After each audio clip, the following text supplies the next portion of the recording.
আল্লাহর হাবিব বললেন, আব্দুল্লাহ, 7 বছরের বাচ্চারা বাবার মায়ের কোলে থেকে ভালোবাসার আদরে সিক্ত হয়ে যায়। সেই বাবার মায়ের কোল ছেড়ে তুমি আমার হুজরায় থাকতে চাও?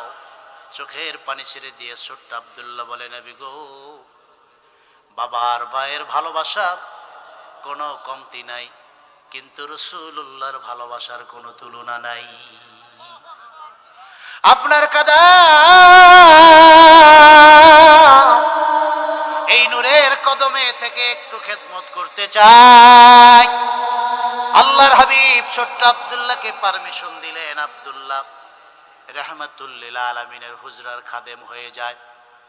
একটা খেদমতের কথা বলি, তাহাজ্জুদের রক্তে আমার নবী যখন সালাতের জন্য ঘুম থেকে জাগতেন, ছোট্ট আব্দুল্লাহ আগের থেকে ঘুম থেকে জেগে অজুর পানি নিয়ে রাসূলুল্লাহর কদমে দাঁড়ায়া যাইতে।